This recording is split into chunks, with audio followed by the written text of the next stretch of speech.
Hi guys, JT here, Tack over there, and we're here to talk to you about Space Marines in 10th edition. Ooh boy!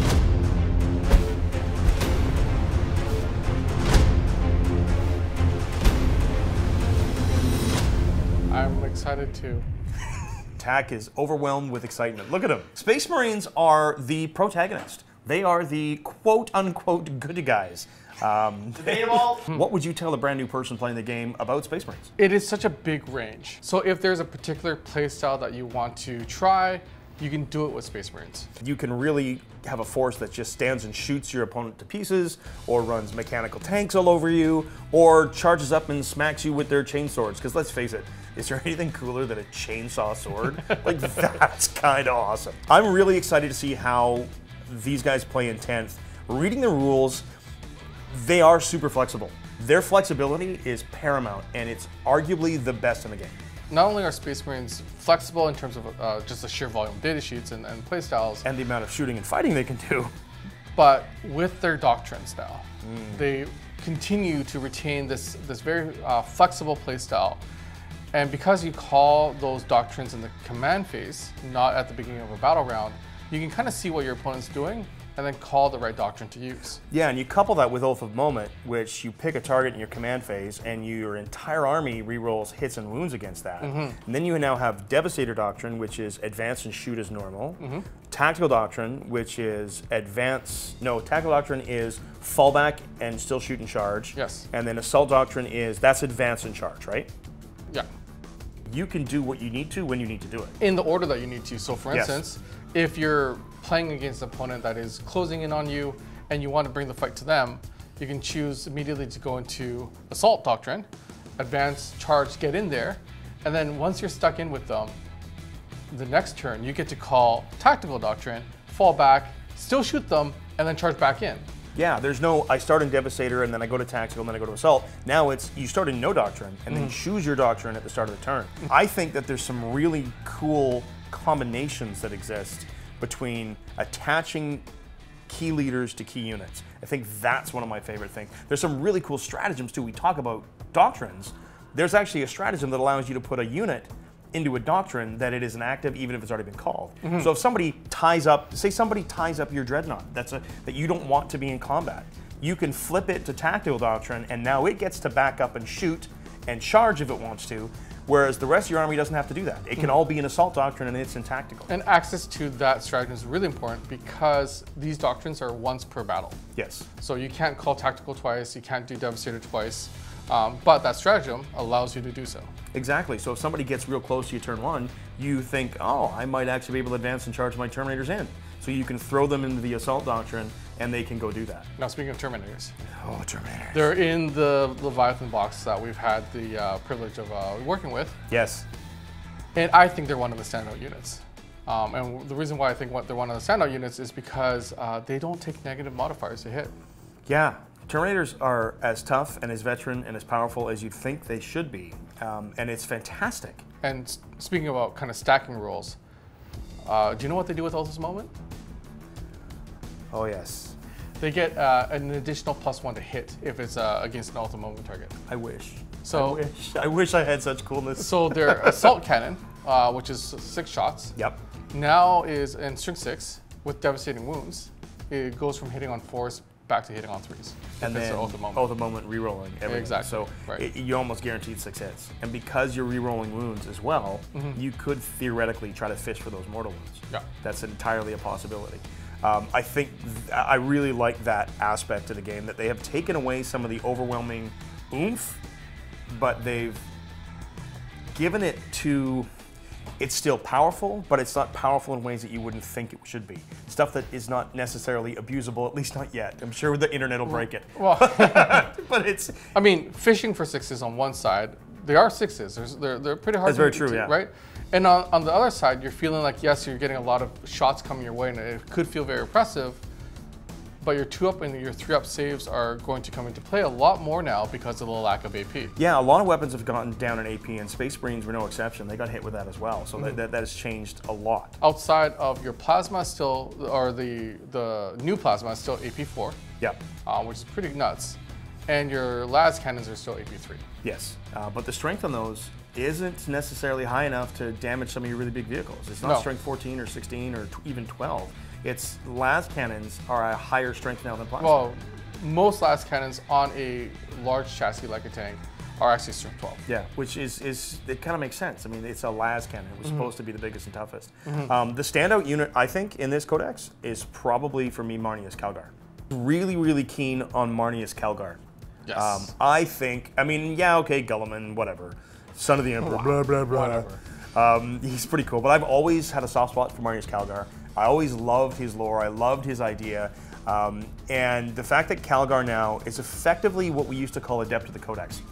He gives you the ability to fall back and then still shoot and advance and charge. Adept of the Codex was you gain a command point back. Oh, that's what it is. I'm really looking forward to playing him. Yeah, I love that he's still Adept of the Codex, so he gives you a command point every turn. So you get a command point in the turn in Leviathan, and you also get an extra one from him. So 2 command points in an economy that you start with 0, starting the game with 2 command points. That's really, really strong.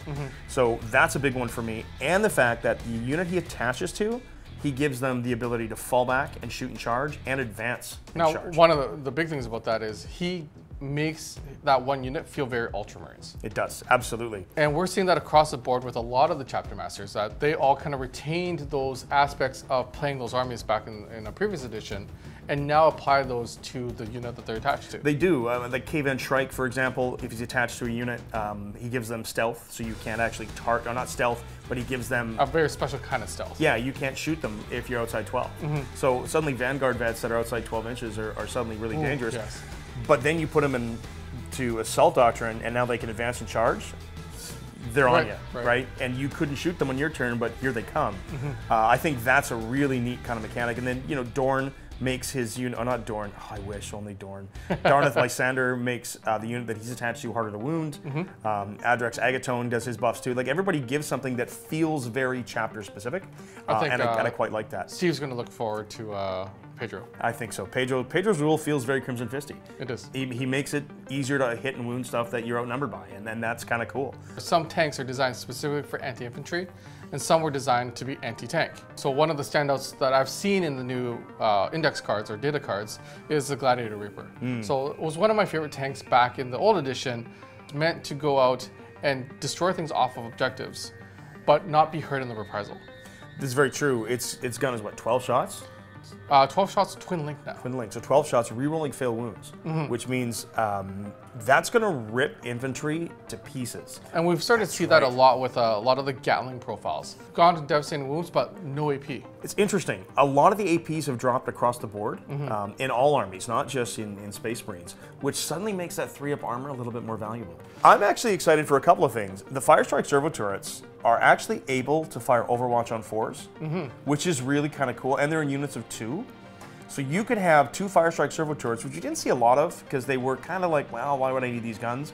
But now suddenly, if you put them at the core of your army and anybody moves within 2 feet of you, you can Overwatch them. So you're talking about defending objectives. Exactly. And the Space Marines seem to be able to do that very well. They do. One of we kind of laughed at this one a little bit. The Hammerfall bunker. Yes. Are we going to see Hammerfall bunkers out there? They're OC0, but... Which have the defensive array keyword, which allows you to fire Overwatch for free up to 3 times per Hammerfall bunker. Per Hammerfall bunker. It's ridiculous. So and it hits on 4s too. So that means... Might be wrong. If you have... no, it does hit on 4s. It does hit on 4s. Good lord! Ah! Which means that 3 times in your opponent's turn, you could be firing... you could be having your own shooting phase. Yeah, because anytime they get close, you get to shoot them. That's actually really kind of neat. Stratagem-wise, there's some very specific Space Marine stratagems that are, I think, on the edge of game-breakingly good. Really? Game-breakingly good. Okay, I wouldn't say game-breakingly good, but so powerful that if you're not ready for them, I mean, there's only like 6, so it's really not that tough to memorize them. But if you're not aware of what they can do, I think they could really give you a bad day. Okay, so give us one. My favorite, I think it's called Squad Tactics. So what happens is if a unit gets within 9 inches of you, you can choose to move that unit up to D6 inches, or if you're Tactical Doctrine, 6 inches. Right. Or so is it 6 inches or your full move? I think it's 6. I think it's 6 inches. Okay. The idea being that if somebody suddenly deep strikes in, and now they're within 9, you can choose to overwatch them because that's a core stratagem, or you can say, you know what? I know you want to charge me with that killer unit. I'm going to use this stratagem, and I'm going to move. And I'm going to move. I'm in Tactical Doctrine. I'm going to move 6 inches. Wait. Hold on. So fire serial turret. Yep. If you're saying it's not the move characteristic and it's just the 6, this thing used to. We'll have to double check. Only have a move I characteristic believe of 3. it's mounted or infantry. Okay. So it's only the bikes and it's only the infantry that can do it. Okay. So that you makes a lot can't more do sense. Did you just break my stuff? I just broke your stuff. No. Okay, it wasn't even Nick this time. I mean, you're channeling your inner Nick, I guess. That feels like it's in upside down. I don't know what I'm doing. I'm so sorry. I'm breaking it. It's okay. It's fine. I can't get it in the hole. This happens often here. So I've been editing 10th edition content for very long hours. So I apologize for the lack of energy. I am actually very excited for Space Marines. Calgar giving me the ability to still play as Ultramarines. Yep. Is super fun, but I love the dink and dunk. I love that stratagem because no, you think you're gonna charge me? No, you're not. I'm gonna fall back, and then on my turn, I'm gonna come get you. It feels very Ultramarine. Again, it's that the toolbox, right? Yes. It's this incredible toolbox that the Space Marines have, where they may not be overpowering in any one direction, but they can do it all. They really can. They're arguably the 41st millennium's best generalists. However, they can be kitted for some specific tasks. They can be, yes. And I think that's the magic of playing Space Marines, is you really can play them any way you choose. And that's kind of the hallmark of a great design. And I think they've really knocked this one out of the park. Right, because if you have a large enough collection, then as the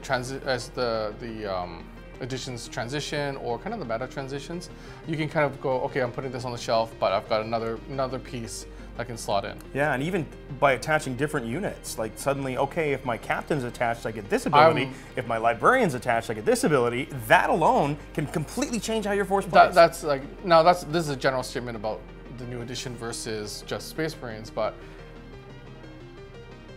the complexity used to be in relics, and the complexity used to be in weapon upgrades, and all these kind of different things. But now it comes in the way that you attach a leader to a unit, and it just seems like a lot of fun.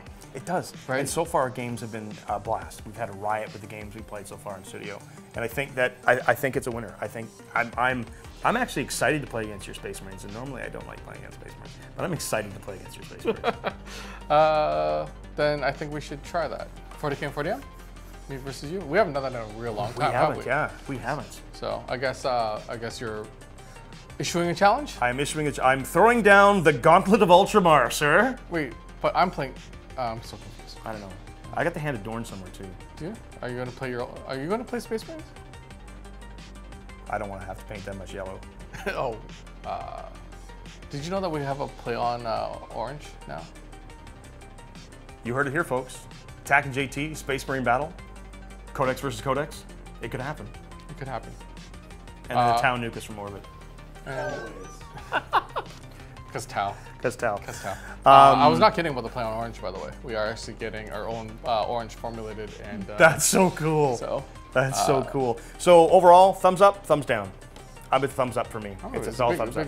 Big thumbs up. Big thumbs up. I get to play with all my toys and dig a lot of the units that I had kind of stored away.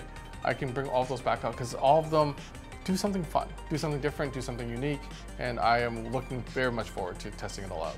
I'm looking very much to blowing them off the table. Okay. Cool. Whether you're shooting them or whether you're playing them, we hope you enjoy them as much as we do here at Play On. I've been JT, he's been Tack. Thanks for checking us out. Until the next time, we see Play you. On. Yeah.